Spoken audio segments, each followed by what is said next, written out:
Hello, everyone. At some point in your life, you've probably looked at a photo and wondered what really happened behind it. But the next 7 photos may look completely normal at first glance. And yet, I guarantee you could never imagine the stories hidden behind each one of them. And as the video goes on, you'll realize that each story becomes more terrifying than the last. Let's start right away with the very first photo, the photo of Mount Chogolisa. At first glance, this may look like a completely normal picture, but it is actually a very special one because the story behind it is about 2 climbers. One of them was named Hermann Buhl, and the other was Kurt Diemberger. Before the two of them ever met, Hermann Buhl was already known as a professional mountaineer because he had successfully climbed a mountain called Nanga Parbat, which stands at 8,126 meters high, and he climbed the mountain completely on his own. Meanwhile, Kurt was still a climber that very few people paid attention to. But there was one person who did notice him, and that was Hermann. Then, in 1957, the two of them finally met. At the time, Hermann was 32 years old, while Kurt was 25.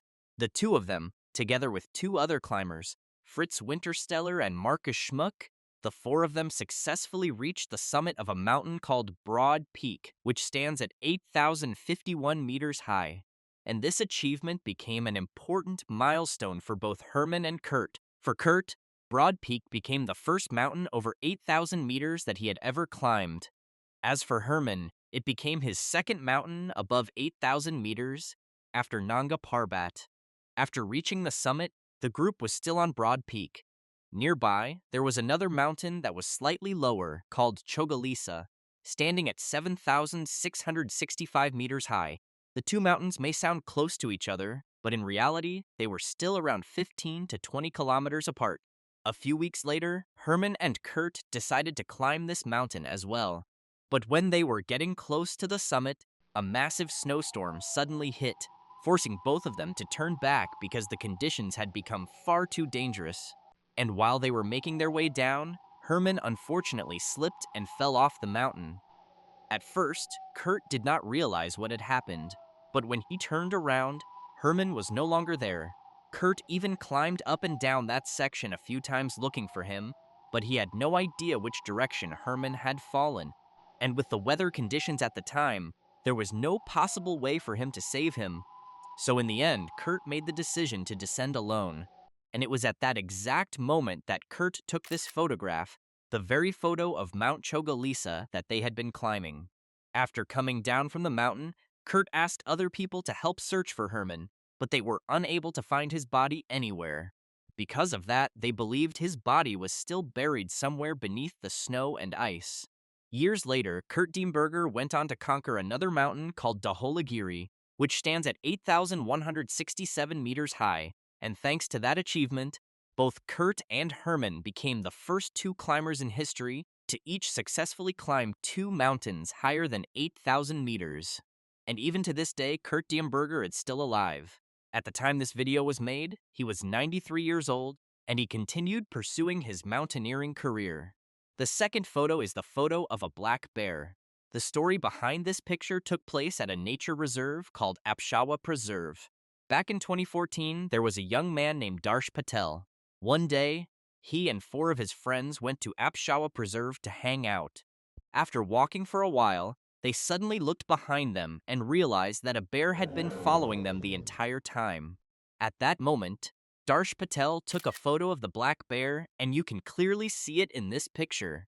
Not long after that, they started running away. And as the bear got closer, each person began running in a different direction. Because they split up, the bear could only chase one person, and the person the bear chose that day was Darsh Patel. He was unable to outrun the bear and was attacked by it. His remaining friends managed to escape and call the police. The police later arrived and drove the bear away, but they were unable to save Darsh Patel. He was killed by the bear during the attack that day. There is actually a common safety tip that says if you encounter a brown bear, pretending to be dead can sometimes be safer. But if you encounter a black bear, you should try to make yourself appear larger in order to scare it away. For example, if the group had stayed close together that day to make themselves look bigger, or if they had shouted loudly, there was a chance the bear might have become frightened and run away.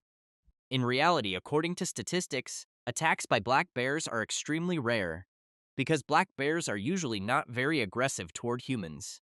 But because the group ran away that day, it triggered the bears' hunting instinct and ended up putting them in danger.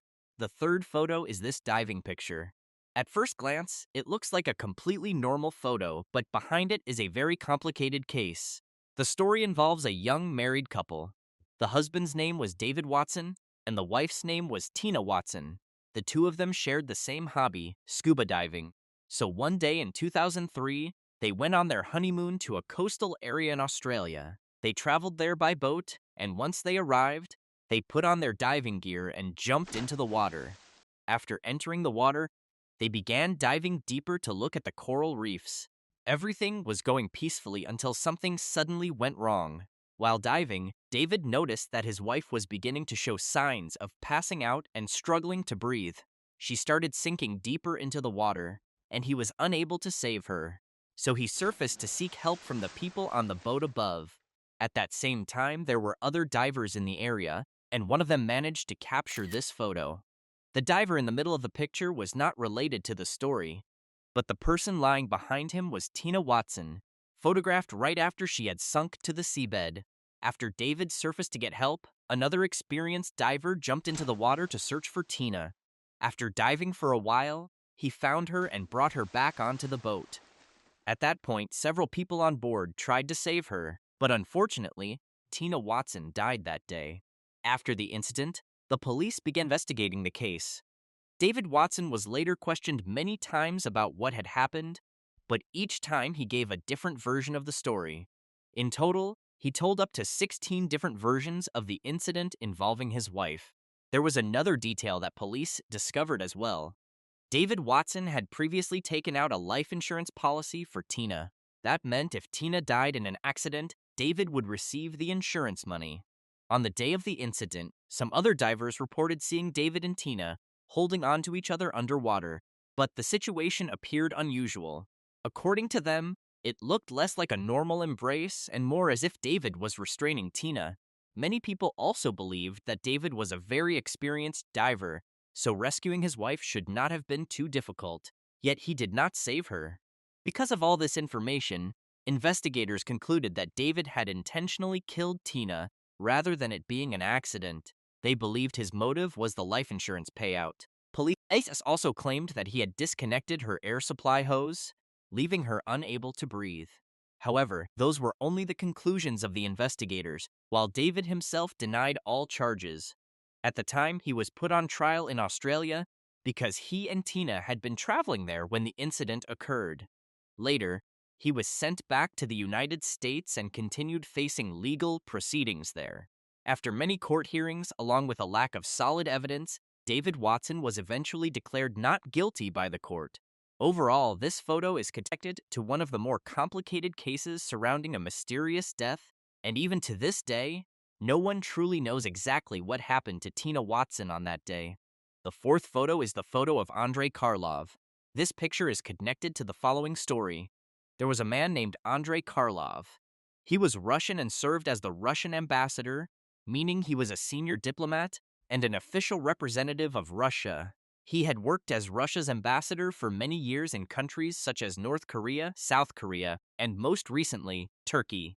And it was in Turkey that an incident happened to him. In 2016, during an art exhibition in Turkey, Karlov gave a speech about Russia to a Turkish audience. There were many bodyguards around him, so he always felt safe. But despite all of that security, something still happened. Right in the middle of Karlov's speech, a man standing behind him suddenly pulled out a gun and fired multiple shots into his back, causing him to collapse to the ground. After the shooting, the man shouted several things, and shortly afterwards, police officers and security guards moved in and shot him dead. On that day, both the gunman and Andrei Karlov lost their lives. This was the man in question. His name was Mevlut Mert Altantash. He was Turkish, and he was an off-duty police officer. He was not one of Karlov's bodyguards. Even now, the exact motive behind the assassination remains unclear. Some people believe it was an act of revenge, while others think he was trying to damage the relationship between Turkey and Russia.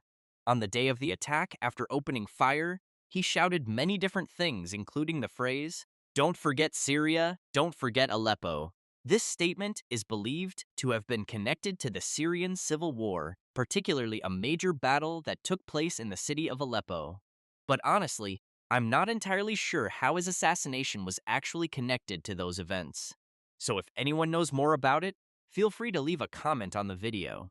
And this photo was taken just moments before Andrei Karlov began speaking.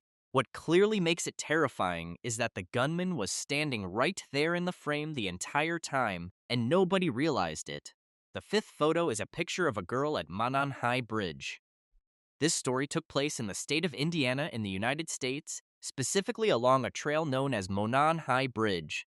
The area is usually visited by people who enjoy hiking and sightseeing, and it was here that something horrifying happened. In 2017, there were two girls who were best friends. One of them was named Abigail Williams, often called Abby for short. The other was named Liberty German, usually known as Libby. One day, the two of them decided to spend time around the Monon High Bridge area. After walking for a while, they stopped, and Libby took out her phone to take a picture of Abby. That was how this photo was captured. This is the picture of Abby while they were walking there. But right after that photo was taken, nobody was able to contact the two girls anymore. Their families and relatives could not find any information about them at all, so the police were contacted. Later, police discovered the bodies of both girls, and there were signs that they had been murdered. After the incident, investigators had no real leads that could help identify the killer, until a photograph surfaced. On that day, a witness managed to capture this image, and it became the only clue police had to investigate the case. Because of that, many believed the man in the photo was very likely the killer. Using this image, police released a sketch of the man in 2017. Then in 2019, another updated sketch was released, which is this image here. But even with both sketches, nobody was able to identify any man whose face clearly matched either drawing. Then in 2022, investigators found a man connected to the case through multiple pieces of evidence. His name was Richard Allen. Aside from this suspect, police also considered another theory, suggesting that the two girls may have been killed as part of some kind of cult ritual. However, this was only a theory, and the investigation has mainly continued focusing on Richard Allen. Since the making of this video, Richard Allen has been convicted, though the legal process is still ongoing. This case is also known as the Delphi Murders, named after the town of Delphi, Indiana, where it took place. It was a highly notorious case that went unsolved for years. While the mystery has now been solved and the killer convicted, the legal battle is technically still ongoing. The sixth photo is this handshake picture. This photo was taken in 1978 and shows two people. On the left is First Lady Rosalind Carter, the wife of President Jimmy Carter and one of the most influential figures in the White House at the time. The man on the right was named John, and the story I'm about to tell is mainly connected to him. John was known as a very hardworking person. He had worked many different jobs, including managing a KFC restaurant, working as a cook, and even running his own business.